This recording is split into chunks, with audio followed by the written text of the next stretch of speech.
When you texted me that she said that she had a flight at 4:30 and she was just planning on staying up until then, I was like, he's good. You know, at that point I was like, as long as the only thing I could see you doing at that point to mess it up is, one, if you did something really weird, which I don't see with you because you're a pretty normal guy, or if you just didn't make the move, right? If you at the end were like, well, it was nice talking to you, what's your number, or something like it, then I could see it not going.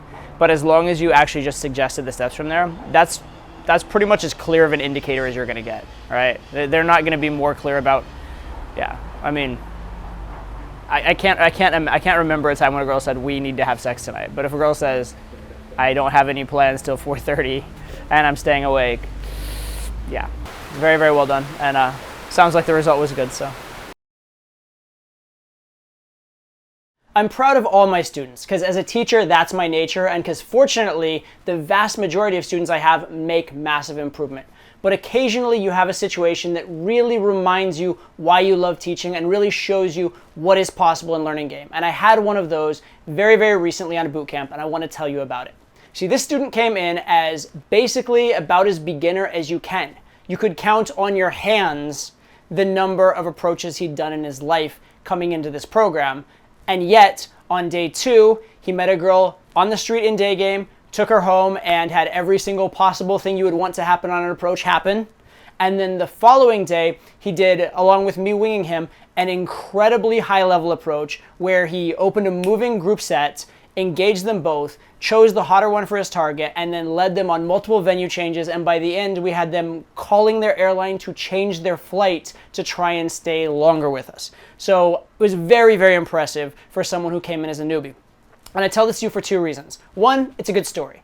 But 2, because this person did 2 very specific things on the program, one inner game thing and one outer game thing, that are so neglected and so critical to learning game. And if everybody would do these things, it would be so much easier to learn game and almost everybody could get good. So I want to go through what those things are and this guy's story with you right now.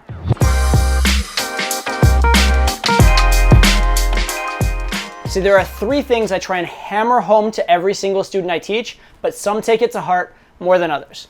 The first thing I try and tell everybody is that my goal when I teach you on a program is to get you as good as I possibly can on this program. That's it. Right? And that means you walk up to a girl and do a better job. It also means you have the skills at the end of the program to continue that for the rest of your life. But if I have a choice between having it be fun and having you learn, or having you like me or having you learn, I will always choose to have you learn. And that's the ultimate goal of every single second of the program.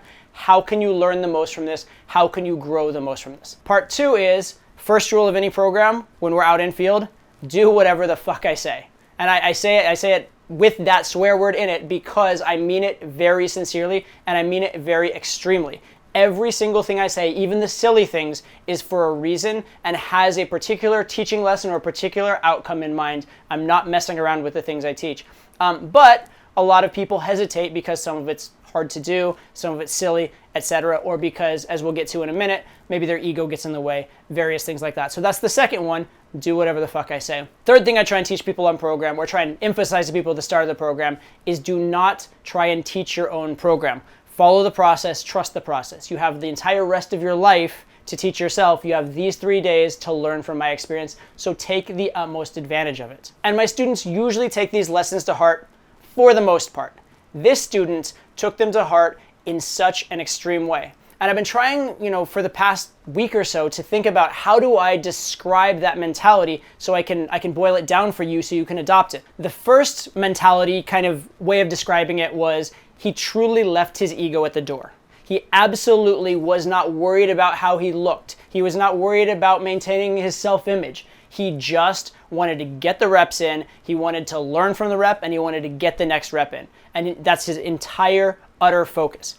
When I asked him to do approaches, he was a newbie. I'm sure he had plenty of approach anxiety. He never once hesitated even for a second, which says massive things about his character. I was so proud of that. Another thing I tell my students, by the way, I'm a lot more impressed and proud by you just going and making your best effort without hesitation than I am about your skill in game. I've seen plenty of guys with high skill in game, but what really impresses me is high integrity in life. And this guy had that. He had that high integrity where he knew what he wanted, he was willing to put his ego aside. He was willing to say, you know what? I'm here. I'm going to humble myself. I'm going to learn this lesson. I'm just going to do it. Another thing that goes along with that, which is kind of related, is the idea of coachability, right? He was extremely coachable. He followed the lesson plan, right? So another part of the lesson plan is in field, we do approaches.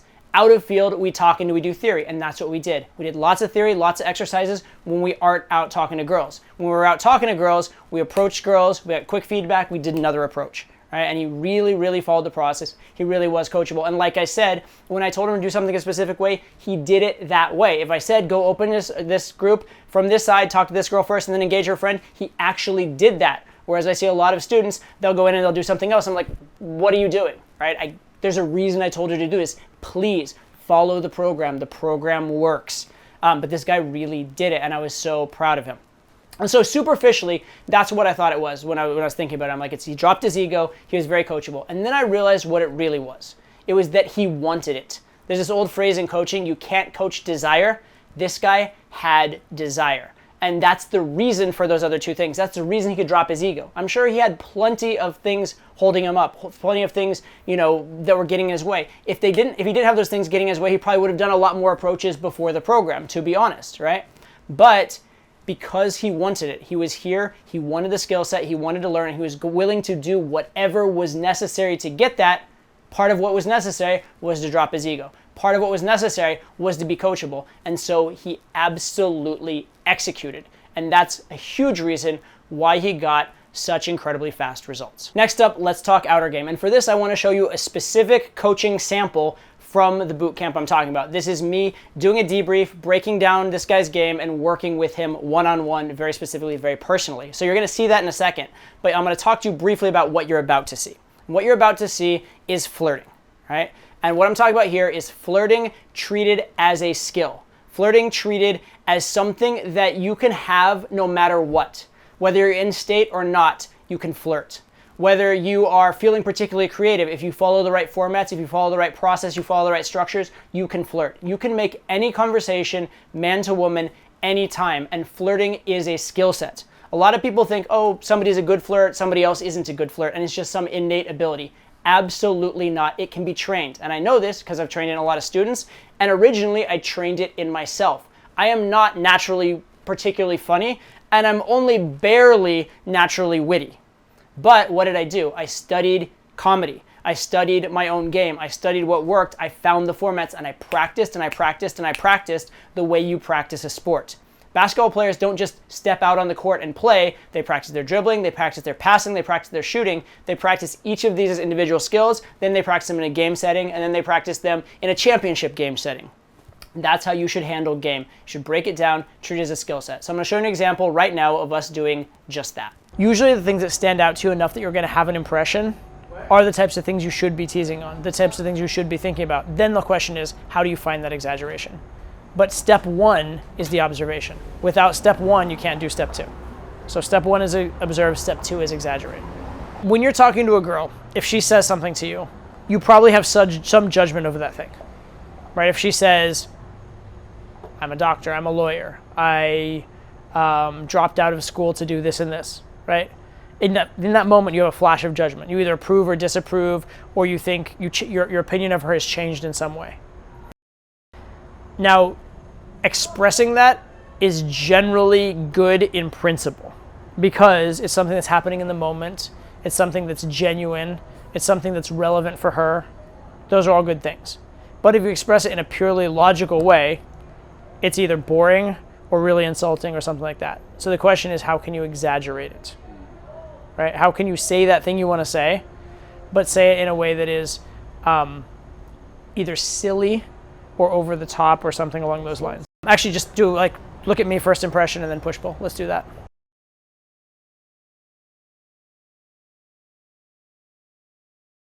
Still too logical.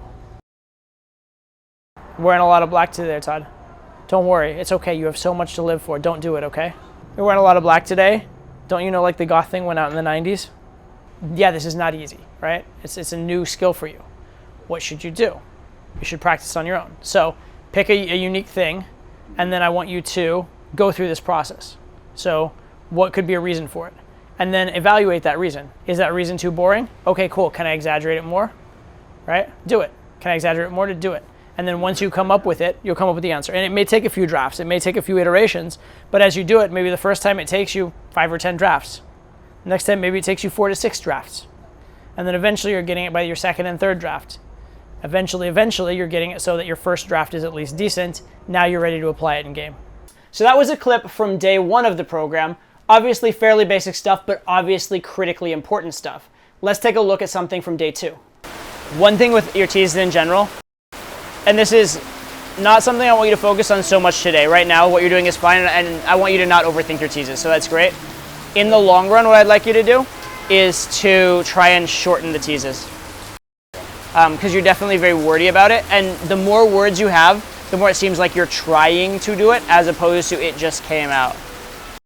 So like I was giving some example of teases that he could use and different things like that last night.